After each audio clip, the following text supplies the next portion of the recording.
Most people don't argue about football because they disagree. They argue because they're not talking about the same thing. One person's taking highlights, another person's talking stats. And nobody actually talks about the game anymore. That's why football discourse is broken, and that's why this podcast exists. Hi, my name is Trust Troupey, and this is the Trust Troupey Podcast.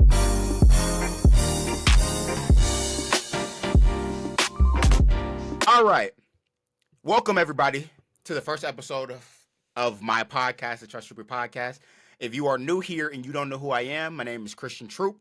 I am a TikToker. I've coming along on TikTok. I have around 70,000 followers on there, and I'm trying to expand my content. I think it's time for long form content, and I think this is the perfect way to do that. I think this podcast is quite literally the perfect way to do that. And let's just start with a little intro, I will say. So I created this podcast because I want to talk about football more in depth. I want to talk about film breakdowns. I want to teach people how to watch film because I think that's a big part of why people don't know what they're talking about. It's because they don't know what they're watching. I want to talk X's and O's, and I want to just be different than other podcasts. When you think of a podcast, you think of something like the Pat McAfee Show. You think of you think of Pivot. You think of all these other podcasts that are out there. And I want to be different. I don't want to just talk about stats, analytics, and everything going on within the game. I want to talk about the nuances within the game. I want to talk about tendencies. I want to talk about what makes football fun. I want to talk about all of that. And I think this podcast is the perfect way to do that. So, yeah. And I'm going to keep it so real with you here. I'm not a neutral person. I'm not going to be unbiased. I'm going to be biased. If you are looking for unbiased, neutral content, that's not one for me. I'm going to speak how I feel, and I'm going to speak on what I watch. So if you don't feel that way, then that's on you. But obviously, we have a lot of things to talk about today. We have a lot of things that we will do within this podcast, starting with the schedule. You guys will get an episode every Saturday morning. I will record on Fridays, and then I will upload everything on Saturday, and then you'll get clips on Saturday morning as well. So what'll happen is I need you guys to go follow my TikTok, Troupey Whoopie. I'll send out a bunch of things on there. I need you to go follow the official TikTok page for this podcast, the Trust Troupey Podcast. It's the Trust Troupey Podcast on TikTok. And then I need you guys to go follow my Instagram, ct.03, and then follow my Twitter. You'll see everything that you need to see on there. But realistically, I have a lot I want to do with this. We're going to be having questions at the end of every episode. Be on the lookout on my social media for prompts or question things to where you can send your question in. We have a couple questions today, but I'm just excited for this, man. This is a step in the right direction for my content. This is a step in the right direction for my brand, I would say. This is a step in the right direction 100%, and I'm just excited to see what can come of this because I want to expand my horizons, and I want to expand the way people look at my content. So, yeah, but episodes will be about an hour long every week. Once we get into the groove of things, we'll start adding guests. We'll start doing call-ins. We'll start doing all of this. And I'm ready for the ride. I think this is going to be fun. And I think this is just an opportunity for me to showcase my knowledge of football in a longer form content. Because obviously on TikTok, you only get in a minute videos, maybe 3-minute videos, depending on the video. But I think this is a perfect chance for me to flourish out and show people what I really know about this game and try to teach some people, you know what I mean? But as far as the itinerary today, in the first episode, we're going to keep it simple, but we're also going to talk about a lot, okay? So first things first, we got to give a national championship preview for college football. Miami versus IU. We're going to talk about that a little bit. We're going to talk about how to watch film. A lot of people have been asking about this. Hey, what's the best way to watch film? How do you watch film effectively while knowing what you're talking about? You know what I'm saying? And then we're going to talk about, we're going to give some questions at the end. But yeah, we're gearing up for a good episode, and we're gearing up for a good thing going with this podcast. So if you like this, let me know. I promise you, we're going to talk about a lot of great things out here. We're going to talk about a lot of great things out here. But to refresh everybody, podcast episodes will come out every Saturday. I will record on Fridays. I will probably post question prompts on Thursdays. So if you want to be featured on the podcast, If you want to be featured on the podcast, make sure you lock in on my social media so you can go find out what's going on, and make sure you're paying attention at all times. You never know what could come out. Episodes will be about an hour each, and yeah, you'll get an episode every week. And yeah, I'm excited. I'm ready to go. I'm ready to see what we can make of this. But without further ado, let's get into the first topic of the day. The national championship for college football is on Monday. IU versus Miami. IU versus Miami in Miami. It's a home game for Miami, man. How do I feel about this? Honestly, I'm going to be real here. I've been seeing a lot of weird narratives going around about this game. I've been seeing way too many things going out about how people think IU is far and away the better team. And I've talked about this before, but I don't agree wholeheartedly. I truly think this is a closer game than what people expect. I think people are high on IU right now because of how they looked in the playoffs. Them going out and smashing Alabama. That's no easy feat. Them going out and smashing Oregon. They beat Oregon earlier this season. I thought Oregon was going to win that game, but they went out there and smacked them. But I think one thing people are forgetting, I think one thing people are glossing over with this IU versus Miami matchup, Miami is better in the trenches. Miami's better on the O-line. Miami's better on the D-line. If you want to go outwards in that, then yes, IU is better at some positions. But I think this game comes down to the trenches. I think Miami is simply better in the trenches than IU is. And this is no shade to IU's O-line and D-line. I think IU's D-line, they get after it. They get after the quarterback a lot. They get after the quarterback consistently. They get after the quarterback very efficiently. That was a part of the reason why they won against Oregon earlier this season. They got after the quarterback.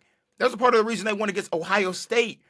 They were able to attack Sand. They were able to make Sand flustered. But that's the thing. Miami's done the same thing. Miami's gotten to the quarterback all year. They're top 5 in QB pressures. They stopped the run. What does IU want to do? IU values themselves on running the football and creating plays on top of that. They're going to take deep shots. They're going to. It's that simple. They're going to take deep shots. But first and foremost, IU wants to run the football. So I think it's just a little bit disingenuous to say that IU is going to beat the hell out of Miami. I don't believe it, quite frankly. And honestly, if I had to break this game down from a nuanced perspective, I think Miami's playing better football because of the way that they've been able to play football. If that doesn't make sense, let me explain it to you. So let's think about it like this. Miami, every game they've played in, it's been dogfights. They've survived. You know what I'm saying? Texas A&M, 10-3. They survived in a dogfight windy game down in College Station. You don't win. Those are the type of games you don't look at and you go, oh, they got lucky. You look at those games like, oh, they gritted that one out. Then we go to Ohio State. They jumped up a little bit, but Ohio State started to fizzle back a little bit. That's a grinded out type of game because you start hot and then you kind of fizzle out. That's a grinded out type of game. And then they go to Ole Miss with one of the most efficient offenses in the country. And Ole Miss is scoring. Ole Miss is doing this. Carson Beck has to leave a job. I mean, Carson Beck has to lead a drive to win the football game that take them to the national championship. That's not things I look at and I say, they're going to get smacked. Those are things I look at like, if this is a close ball game, who am I taking my money on? Who am I putting my money on? I'm putting my money on Miami. But if we're talking about things from the flip side, yes, IU has been dominant and they've looked like a buzzsaw. They looked unstoppable. Now, anybody who's watched them all year can surely tell you they're not unstoppable, but they've looked like it. That Alabama game was them capitalizing off of mistakes, them getting picks in great situations, them turning the ball over. Oregon game, them turning the ball over. The first play of the game was a pick six. Shout out to D'Angelo Pollins, one of my favorite players to watch. But we have to look at it from a matchup perspective too. And I understand we've done this all playoffs with IU. IU's blue chip ratio is very down versus other teams are very high. But the thing about IU is they're consistent. We know Cignetti's going to have them ready to play. We know Cignetti's not going to BS about how he feels about this game. We know Cignetti is going to make sure them boys are ready. But that's the problem too. Is we're talking as if IU doesn't make mistakes. That's been the main narrative here. IU doesn't make mistakes, and Miami is full of mistakes. First off, that narrative is already dangerous in its own self because of what we're talking about. But where are we getting this notion that IU doesn't make mistakes? Where are we getting this notion that IU is a flawless football team? I'm sorry, I'm not seeing it. And listen, I told y'all, if you were looking for unbiased content, you're not going to find it here. I'm here to talk about football in the way I see it. If you don't see it my way, we can disagree. But IU's not a perfect football team. And if you want me to be so realistic here, I think IU plays into Miami's strength. I think IU plays into what Miami wants you to do. Because think about it. Miami is great at stopping the run. They've been top 5 in run stopping all season. In the games they've lost, it's because the offense can't really score, and then the defense gets tired. You know, that type of thing. But Miami's specialty is stopping the run. They have one of the best D-line, if not the best D-line in the country. You don't think that's going to be an issue for IU? Think about it. The teams that made IU pay, or the teams that IU struggle with, they stopped the run. The teams that IU struggle with made them get to a point where they're 3rd and long. Made them get to a point where they're 3rd and medium. Obvious passing downs. Now, this is no shot to Fernando, because Fernando's a fucking beast. But that run game is the backbone of that team. If they can run the ball, they can do whatever the hell they want offensively. If they can run the ball, they can quite literally create any scenario they want. And I don't think it's a thing of Indiana goes up to the line and they know what they're going to do. No, it's more so, hey, alignment-wise, you know what I'm saying? How does this fare against? And a lot of the time, that RPO be working. But that's the thing. RPO works against teams that are undisciplined. RPO works against teams that are not aggressive. RPO works against teams that sit in zone. RPO works against teams that, quite frankly, aren't watching film. I don't think Miami is that. You could call Miami an undisciplined team because of penalties and stuff. I just don't see a world where Miami isn't aggressive as hell. I think they come down, they put Thomas, no, it's not, his name's not Thomas. I don't know what I'm thinking. They put their nickel down in the box and they have him wreak havoc. Send him off the edge. Blows up them bubble screens, blows up them glance routes. I don't know. I just don't see a world where IU beats the shit out of Miami like people are talking. I don't see a world where that happens. I do see a world where IU wins because of the fact that they capitalize off of some things that Miami does. I do see a world where IU wins because maybe they are able to run the football. I do see a world where IU wins because I do believe in that defense, and I think that defense is really aggressive and really, really honed to getting stops. They excel on 3rd down. That IU defense excels on 3rd down. But I am not going to sit here and act like that this game is not going to be close. I see a physical ball game, a 4 quarters of physical ball game. Like, realistically, I expect to see like a 10-3 score at halftime.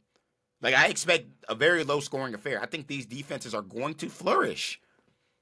I think these defenses are going to dominate. But I do think Miami pulls it out. I do. I just don't see it in a way where that y'all are seeing it, I guess. I guess I would need more clarification on that. I guess I would need why exactly you think IU is going to do this. Because I've asked many people, why do you think IU is going to dominate this game? And it has nothing to do with this game. It'll have everything to do with what they were able to do all season. It'll have everything to do with what they were able to do in the playoffs. And I'm just like, we got to look game to game here. Because I told y'all, this year was the year of a brand new champion. This year is the year of parity. I genuinely thought anybody that got into the playoffs minus JMU and Tulane could have won it all. I genuinely thought that. I'm not going to lie to you. It was the most wide open year of college football we've seen in a while. And it turned out that way. Because all year, what did we hear? Ohio State this, Ohio State that, Ohio State back to back. I seen through that from the beginning. I'm not going to lie to you. I seen from that from the beginning. Solely because they hadn't faced nobody that was going to challenge them up front. Then they finally did. They faced Indiana, who was able to challenge them up front. Then they faced Miami, who was able to challenge them up front. Them trenches matter, people. The trenches matter. Unfortunately, the trenches matter. And when we're looking at a game like this, to where I think Miami has better trenches on both sides, it's hard for me not to choose the team with the better trenches, because the trenches run the show. You ain't never going to be able to build a football team around athletes. You're never going to be able to build a football team around your skill guys. You always build your team from the trenches out. Because that's what's going to win you games, man. And that's what's won Miami games, is their trenches, their defensive line, their offensive line, who I think is the best in college football. It was them or Texas A&M, their offensive line, man. It matters, man. All of that matters. I don't think y'all understand it matters. And it matters a lot. But we also have to think about it from the perspective of maybe, just maybe, IU's able to not look at any of that, right? Maybe we're thinking about it from the perspective of IU is just a better team, right? But even then, it's hard for me as somebody who's watching these games to sit there and flat out tell somebody that IU is 10 times the team that Miami is. And that could be its own issue in its own. We could talk about that in its own if we really want to. But we only have so much time on this podcast. Let's just say that. But I'm not going to lie to you. I don't see a world where IU's able to contain those DNs all game. And before you say it, I understand Ole Miss was able to do it. But Ole Miss's offense, they pride themselves on getting that ball out quick. And if you don't think Chambliss was feeling the pressure of Mesidor and Bain all game, you're sadly mistaken. That's all I got to say, man. But realistically, and I told y'all, you're never going to see a biased perspective from me. You're never going to see an unbiased perspective from me. I want Miami to win. I'm hate watching. I 100% am hate watching. If you don't like, if you are looking at me crazy as hell because I'm hate watching this game, I don't care. I'm from Indiana, okay? I'm a Notre Dame fan. Grew up in South Bend, Indiana. Grew up in Indianapolis. I could care less about IU. And I'm telling y'all, college football world, I'm telling y'all, the moment if IU wins this game, y'all are going to see what we're talking about, how obnoxious they are. Because in basketball, they're the same way, to where they get a little bit of success, they get some success, and they milk the shit out of it. I'm telling you, guys, I would never lie to you. I'm from Indiana. IU fans are very obnoxious. You just haven't seen it yet. You're going to look past the Signetti stuff here soon. You're going to look past it, and you're going to be like, oh, snap, wait, he wasn't lying, guys. They are annoying. I don't know if y'all seen it already. Y'all had to have seen it already, because it's bad already. I tried to stay away from it, but some of y'all are obnoxious, man. And I'm telling you, being from Indiana, I know this firsthand, because I had to deal with these people for my whole life. IU fans are obnoxious. They're obnoxious. And if they win this game, y'all are going to see firsthand what I'm talking about. So yes, I'm hate watching. I want Miami to win. And I understand there was a time to where I wrote Miami off, because those 2 losses to Louisville and SMU, those are bad losses. I don't care what anybody says, those are bad losses. If you're ranked in the top 10 and you're facing an unranked opponent, those should be baby food. That should be baby food. That should be the easiest win you should have, right? Obviously, Carson Beck made mistakes. Y'all didn't get blown out. Nobody's saying that. But that should be baby food. You should be able to go into that game knowing you're going to win that game. That's a game you have to win. It's a bad loss. It's a bad loss. But Miami's always been a good football team. And I got caught up into that nuance because I'm a Notre Dame fan, that Miami was this, that, and the third because of the fact that they would have. But realistically, after watching these playoffs, it wasn't a Miami issue. It was an Alabama issue. It was an issue of they gave Alabama preferential treatment. But we can literally have a whole episode to talk about that. I have plenty to say about that as a Notre Dame fan. But we're here to talk about the national championship. And I'm taking Miami. I'm hate watching IU. That's simple. I hate watching. There's nothing wrong with a good hate watch. Let's just say that. There's nothing wrong with a good hate watch. And I'm telling y'all now, if IU wins this national championship, y'all are going to wish they didn't. They're going to get annoying. They're going to get annoying, guys. They're going to. And I'm not talking about just regular fan base annoying when they win a national championship, because obviously fan bases are going to be at the top of their height and everything. Everything's going to be super, super duper. You know what I mean? I get you. I got you. But I promise you, they're going to get annoying. They're going to. It's inevitable. It's inevitable. And the fact that we have people talking about the whole country is against Miami, bullshit. I'm sorry. That's bullshit to me. That's stupid. I'm going to take Miami. I'm going to take Miami 17-14, walk-off field goal to win the game. You heard it here first. I'm taking Miami. I'm hate watching Indiana. That's just how it is. That's how we're going to do it here. I could really care less about people's feelings. I could care less about what people think. You know what I mean? I'm taking Miami. But, national championship preview. Home game for Miami. The writing's on the wall. The writing is on the wall, right? But, we're going to move on to the next segment. How to watch film 101. How to watch film 101. Now, I've been wanting to make this series for a long time on my TikTok page, right? Because I think it's so important for young people, for young kids, for everybody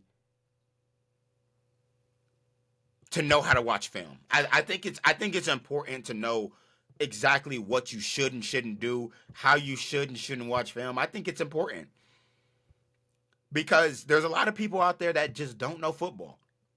There's a lot of people out there that claim they watch film, but then will come out with some random hoopla. You know what I'm saying? Watching film is important. No, but knowing how to watch film is important too. So we're going to give you a step-by-step tutorial on how to watch film. Step 1. Take notes. You have to know exactly what is going on with everything around your position, everything around what you want to watch. So let's just say you're watching to understand formations. Every single play should be watched at least 3 times. Because you have to understand formation. You have to understand what play is going on. You have to understand what everybody is doing within that play. And I guarantee you can't get that off the first watch. If you could get that off the first watch, why the hell aren't you in the NFL, right? Watching film is important not only to the casual fan, because I feel like casual fans are the ones who need to get better at it, but for athletes. Obviously, we have to watch film to make sure we have a leg up on our opponent, right? So take it seriously, you know what I'm saying? Watching film is definitely something you should cherish doing, you know what I'm saying? So when people say, "Hey, I watched the film," you ain't watched the film. You couldn't have. You are watching from one perspective. You're watching from one perspective. And I tell people all the time, take the fan perspective out of it. Take your fan perspective out of it. If you are an IU fan trying to genuinely watch the Miami tape and tell what Miami does wrong, take your IU bias out of it. That's the one time I'm going to say you should not be biased. When that film cuts on, you need to examine everything. You need to examine what Miami does well. You need to examine what Miami doesn't do well. What Miami could kill you on. What Miami could do to win the game. You need to be doing all of that. So step one is taking note. Taking note. You should have a pen and a paper. You should have an iPad. You should have something out. Something. You should have something out. If you're not writing stuff down, you're not watching film effectively. If you're not jotting down notes about tendencies, what the quarterback does, you know what I'm saying? How the receiver stands, what that DN does on certain on certain plays, rotations on third down, tendencies on third down. Like realistically, you should be able to watch through a full game and have your tendencies down, your quarterback tendencies down, the receiver's tendencies down. Anything you're watching, you should be able to do that. And if you haven't came to that conclusion or it's wrong, you need to watch it again. Film is not an hour watch affair. Film is, let me take time out of my day and make sure I know exactly what I'm talking about. That's what film is. Let me take time out of my day to watch, examine, and understand what the hell is going on in the nuance of football. Because football is not just a sport that you just go out there, shoot up, and no. There's so much preparation that goes into football. So much preparation that goes into football. So if you genuinely can't look at a full game's work, multiple games' work, and come to a clear conclusion, with facts and film to support your point, you're not watching film correctly. You're not watching film correctly. And I tell this to every single athlete within my community. Hey, don't say you're watching film if you've only watched the game once. Don't say you're watching film if you didn't do any extra watching film. If you didn't go back and watch an old game. And I'm not talking about highlights, people. That's why I look at people crazy when they say they watch film. Because you do not take the extra step to go watch film. You watch the highlights and get your conclusion from there. Go find you a website. Go find you something to where you can find some all 22. You don't need all 22 to come to a conclusion. But you need to be able to look at everything, right? And if you are able to record the games, if you are able to do something like that, that is the best course of action here. The best course of action. Record the games so you can go back and watch it later. Because you don't need all 22 film. That shit's expensive. I'm going to say this firsthand. That shit's expensive. It's dumb. It's expensive. But you absolutely have to go back and watch it again. I had a series on my TikTok page. I went back and watched the game so you didn't have to. I went back and talked about Notre Dame football games. And people were asking me, do you actually go back and watch the game? Yes. I go back and watch the full game. Every single second of the game. But this time, I'm not watching from a fan perspective. I'm a Notre Dame fan. The first time I watch it, it's emotion. The first time I watch that film, it's who I hope my team wins, right? I'm not nitpicking the first time I'm watching it. I'm not nitpicking it. I can give you certain things that happened in the game and tell you why that happened in this game, but nobody's able to get the full context of anything watching it once. Hell, even watching it twice, you're not going to be able to get the full context of everything. You have to go back and watch. And you have to watch efficiently. The second time, every time I go back and watch the games, I take note of every single thing that happened in the play. I stop the play. Okay. What formation are we in? What formation is the defense in?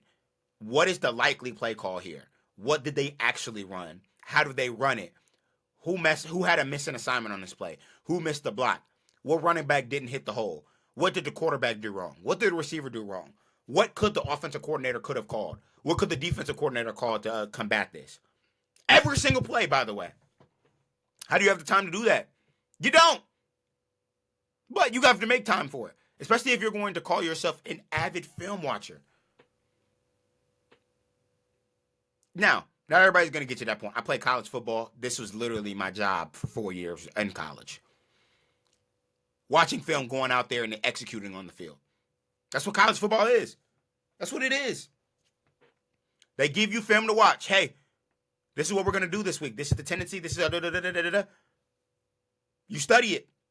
So when Saturday comes around, you're ready to go. It's go time. This is easy. I've seen this on film already. Oh, church formation, mesh concept. You know what I'm saying? Like, church formation. Oh, that receiver's running a hitch. Like, it's knowing everything.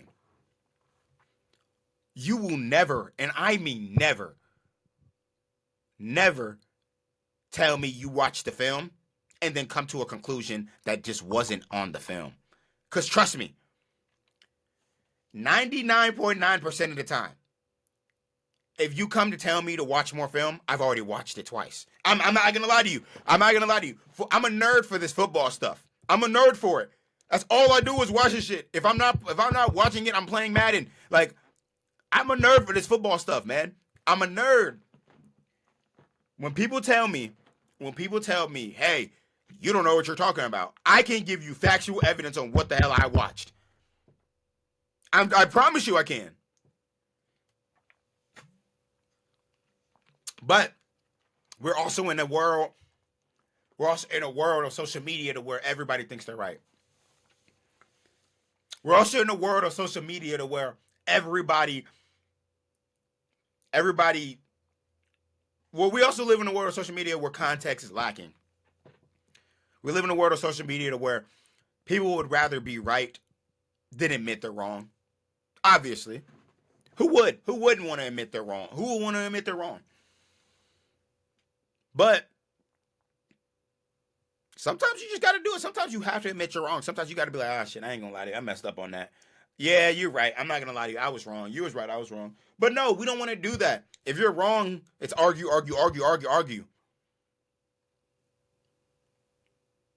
That's what I try to tell people. Start showing receipts. If you believe that this team is better and you think this, that, don't show me a broken stat. Don't show me a PFF grade. Show me a play. If you were arguing with me in the TikTok comments and then you're like, oh, I think this. And I'm like, yeah, no, you're wrong about that. Message me.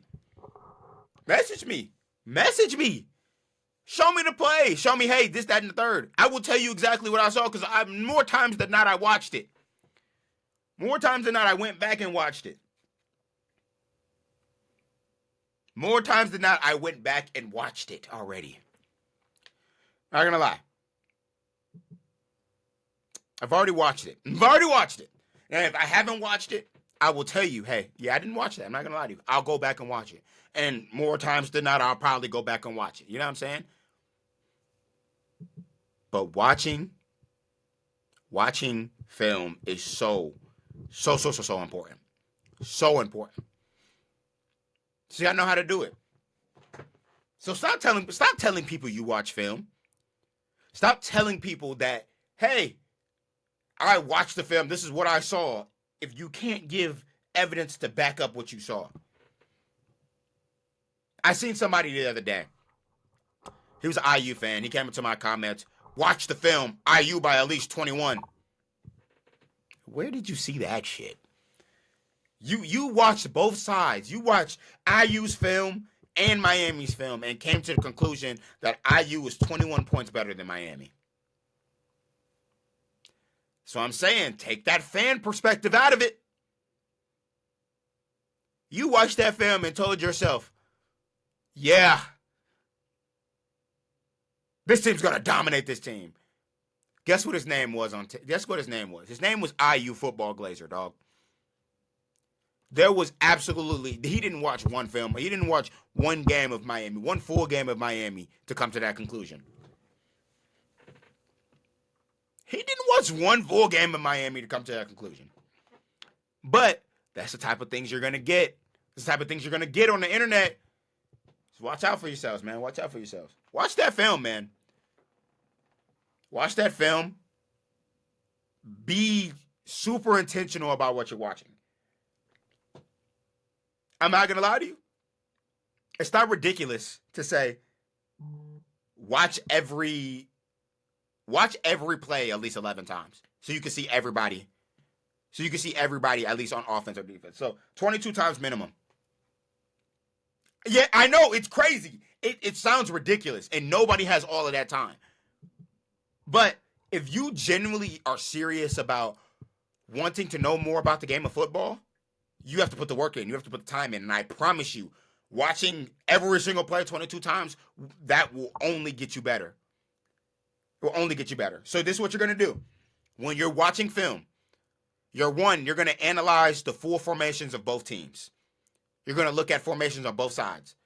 2, you're going to predict what play call both the defense and the offense is running, okay?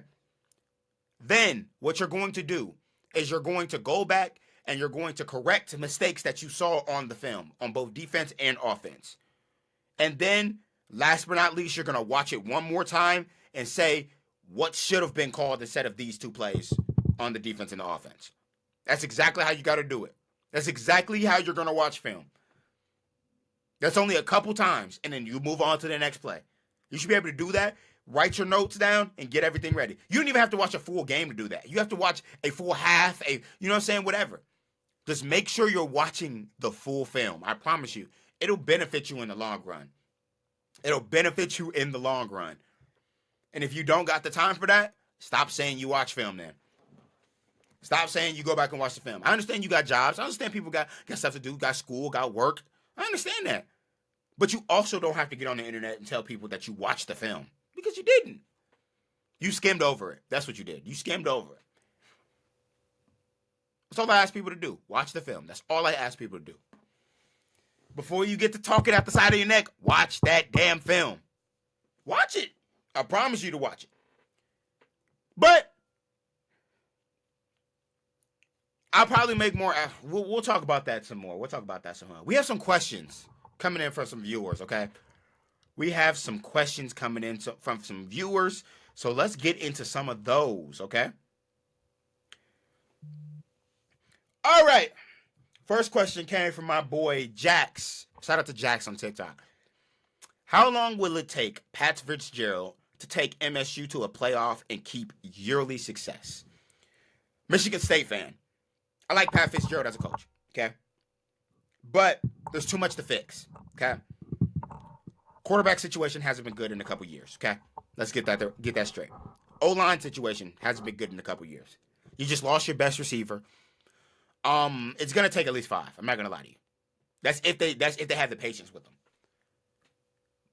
I would say 5 on a longer scale when it comes to Michigan State, but if we're looking at this from a perspective of the transfer portal today and all of that, I'll say 3 with the transfer portal. If y'all hit the transfer portal hard and you're able to get one of these top tier quarterbacks and you're able to high school recruit every year,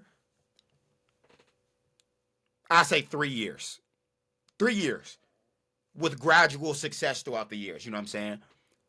But college football is impatient with their coaches. College football organizations, I'm talking about programs, they're not patient with their coaches. That's why I think Miami's successful now. I'm not going to lie to you. They were patient with Cristobal. It was a gradual success thing. Okay. Better, even better national championship. It took a couple years. You know what I mean? So realistically, I think it takes Michigan State 3 years. 3 years. Okay. Next is from my boy Jelly Bean, or Landon, I would say. What are your thoughts on Stein at the University of Kentucky? I'm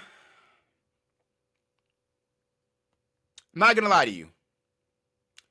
When it comes to Stein, I think he's gonna bring good things to the program. Okay, I think he's gonna bring good things to the program because of what he was able to do as an offensive coordinator in years prior. You know what I'm saying? Head coach is where I have questions about him. Younger guy, you know what I'm saying? Offensive oriented.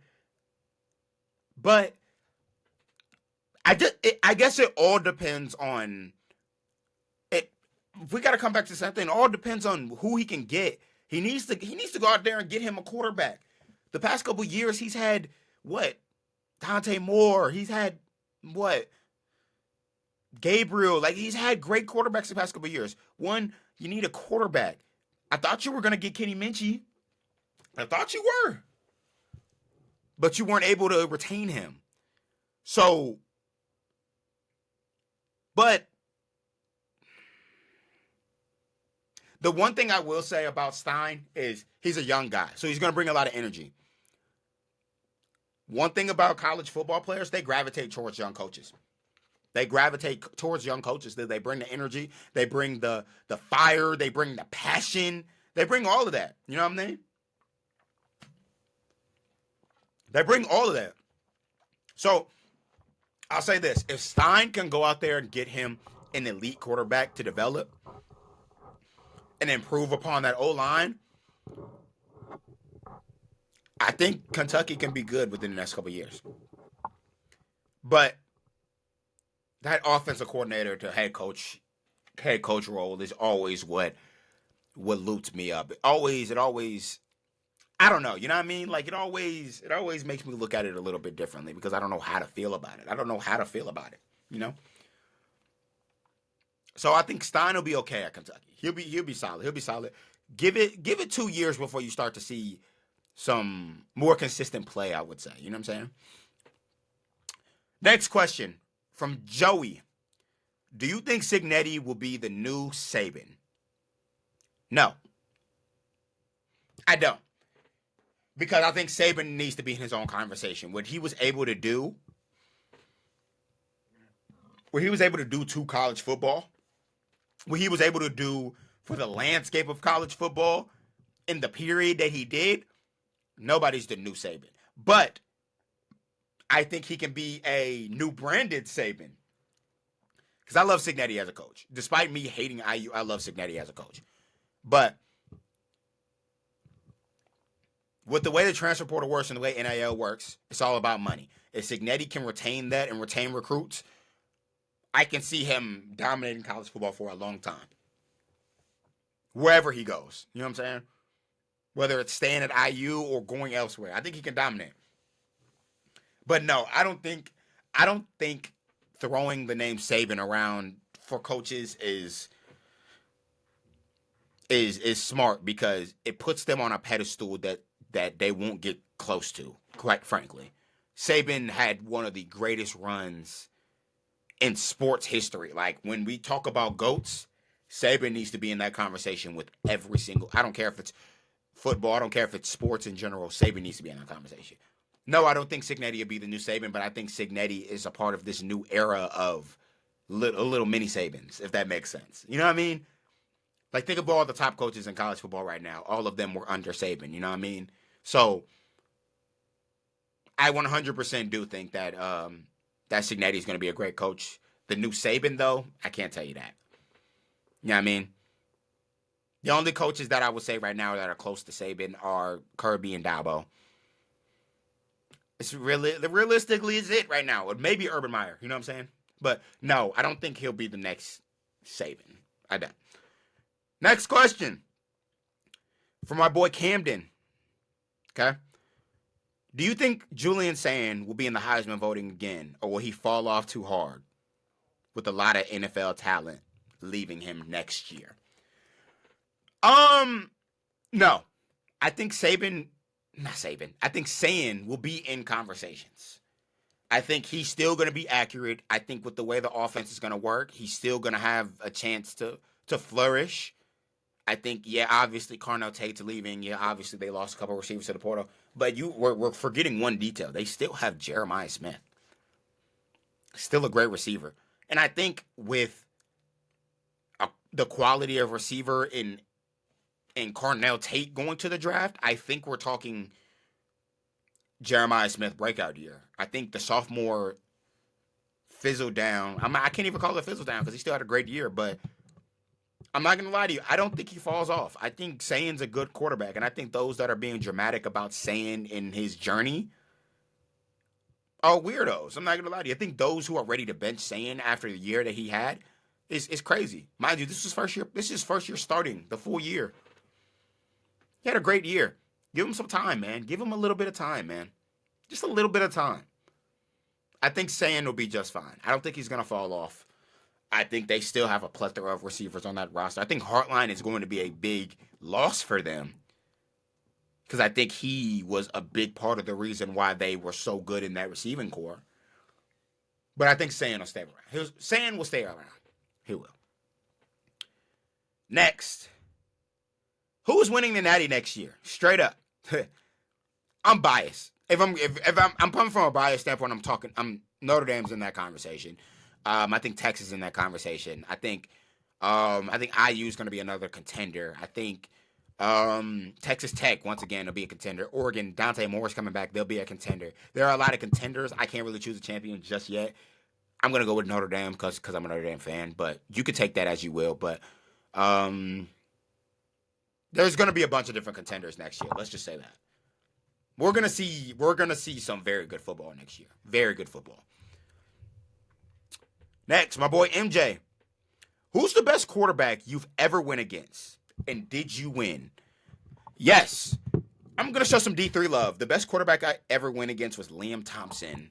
He was Wabash guy. This motherfucker was crazy. Think of Steph Curry playing football. I'll give him credit after I've graduated from DePaul. He was our rival. That motherfucker was crazy. I'm telling you. Listen. I played against him from my freshman year to my junior year. And when I tell you my freshman year, he legitimately was a Johnny Manziel carbon copy. I don't think I've ever seen a quarterback move like that. He came down the sideline one time. He scrambled out. He's seen our safety. Instead of, quarterbacks usually run out of bounds. He's seen our safety and stiff arm the dog shit out of him. Stiff arm the shit out of him. They were down 21-0 at that time. They came back and won 45-35. Yeah. Stiff armed the shit out of him. Liam Thompson was the best quarterback I've ever played against. Yeah. He was absolutely nasty. Absolutely disgusting. Disgusting. Okay. Who is the worst receivers to guard in general in football? The worst receivers to guard in football are the deceptively slow guys. You know what I'm saying? The guys you would think are slow. Because, realistically, think of like a Hunter Renfrow type of guy. Not the fastest guy in the world. Not the strongest guy in the world. Shifty. Those shifty receivers are the ones that, woo. Boy, listen. When it comes to guarding a shifty receiver, you just kind of got to hope and pray that that you're in place when the ball is thrown. Because the motherfucker's going to shake you out your socks. And they don't need 4 or 5 cuts to do that. They need one cut. And I don't know what, it's just the twitch aspect of it. So coming from a corner who used to guard slot, who used to guard field boundary, whatever. The twitchy receivers, the ones that used to do a lot of the quick twitch movements, those are the ones that are the hardest to guard. Can't even lie to you. The ones that could get out of their break like a motherfucker. Those are the ones that are the hardest receivers to guard. Easily the hardest receivers to guard. Not even close. Not even close. And then, last but not least, last question of the day comes from my boy Aiden. Should Henry Ruggs be able to play football in the NFL again? My short answer is no, but I'm going to tell you why. You can't make a mistake like that and then get rewarded with a second chance. I'm sorry. Driving that fast and severely hurting people, I don't think he's going to be able to be in the NFL again. I'm not going to lie to you. I think he's done, and I think he knows he's done too. I think it's one of those things to where he sees it as a reason. He knows what's going on. But as a black man, As a black man myself, we can't make mistakes. We don't have the high leash to make mistakes. We don't. We just don't. We don't have a high leash. We don't have any of that to make mistakes. All we have is, quite frankly, we have the shortest leash ever. We have to be on our P's and Q's, unfortunately. And him doing that, I don't think he's going to play in the NFL again. I don't think he is. Just being realistic here, just being realistic. But those are the questions for the week. Every Thursday, make sure you send in questions. Make sure you send in a bunch of things going on. Let's get into the transfer portal. Let's talk about the transfer portal. We can all admit this is the craziest year of the transfer portal we've ever seen. The craziest year. 10,000 kids across all levels have entered the transfer portal this year. And realistically, only a good fraction of them found homes. And I seen Josh Pate talk about this the other day, but we're in an era of college football to where if you enter the transfer portal and you don't get no shake, you have to basically pray that your coach is going to let you back on that roster. Because your career is done. I'm not going to lie to you. Your career is 100% done. That's just how it works now. It's how everything's going. It's how the landscape is going. But it's crazy because, like, there'll be guys that'll enter the transfer portal with no reason to, no business to, looking for money. You know what I mean? That's the one part about the transfer portal that kind of, I kind of look down upon is looking for money, man. Now, if you get money in the process of transferring, I get you. I got you. Boom. But a lot of times that doesn't happen. A lot of times people are chasing a check versus getting an opportunity. Because that's what the transfer portal used to be about. It used to be about getting an opportunity. Now it's a money grab. Now everything about the transfer portal is how much money are you going to write me? What does the check look like when I come there? It used to be about, I kind of don't want to be on this team anymore. I want to go to a winning environment. I want to go to a different culture. I want to bet on myself and give myself a better opportunity to play. Hey, there's a chance I could go win a national championship. Let's go do that. And even that was frowned upon, but I don't mind that. I don't mind people going to go better their opportunity or better their career to go to a different school. I don't mind that. But when we start going for the check, that's where I'm like, oh shit. This game goes into a different level. This is where things really, really start to shake out. I don't know. You know what I'm saying? And like, I'm thinking about it from the perspective of Saban was right.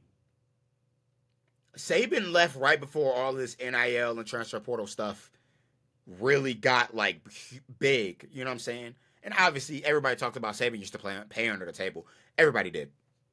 You know what I mean? Everybody paid under the table. But he left before it all got like this. Was it because he couldn't compete? I wouldn't say that.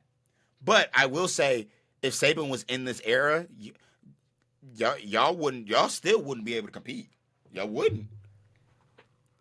But the transfer portal is just, it's one of those things you have to really look at. You have to really look at and take with a grain of salt, because a lot of the time people are upset about, I wanted this guy to go here. Well, were you able to match his offer? Were you able to match that $2.5 million that school offered him? You know what I'm saying? Were you able to match the money that school was able to offer him? Were you able to you know what I'm saying? That's why you see teams like IU who got a huge grant from Cuban. You know what I'm saying? Who got a huge grant from Cuban and say, hey, make the team better. That's why Texas Tech, who got huge money right now, that's why they killed it in transfer portal. Penn State, as of right now, they have huge money. Well, Penn State's a little bit different. All of Iowa State just went over to Penn State because their coach went over there, right? But that's why you see teams like Texas. That's why you see teams like LSU. That's why you see all these teams dominating in the portal. Big money fills big spots. You know what I'm saying? So those that brought in 7, 8, 9, 12, 15 guys, that's money, man. But also you have to big ups to the guys, to the schools that absolutely killed it in the transfer portal, kind of waiting along. Notre Dame did that. Notre Dame absolutely killed it in the transfer portal. Notre Dame absolutely killed it in the transfer portal. Just waiting. Hey, we're going to sit there and wait. We know there are better guys that are going to come out. We're not going to attack. To be fair, I understand why those teams, like, I understand teams like IU that were in the playoffs, that, like, they had to go crazy in the first couple of days of the cycle. They had to, solely because of the fact that they're in the playoffs right now. They're not going to have a lot of time after the national championship to be able to recruit. It's that simple. It's that simple. Especially with there only being one period. That's what changed it all. They changed it from multiple different periods to one big period. So we had a 3-week period to where everybody was transferring, staying, transferring, all of that. It's ridiculous these days, man. It's really ridiculous. It's really crazy to see how things are going with this too. But yeah. Anyways, I hope you guys enjoyed the first episode of the Trust Troupey Podcast. I promise you it won't be like this every time. I kind of rambled on because I wanted people to understand how this is going to be. Always feel free to give me suggestions too. If you're like, you're like, bro, I feel like you should talk about this more. Hey, I think you should keep it to the point, whatever. I'm down for any feedback that I get, you know what I'm saying? But if you like these, please subscribe to my YouTube at Troupey Whoopie. That's where this episode is going to be posted.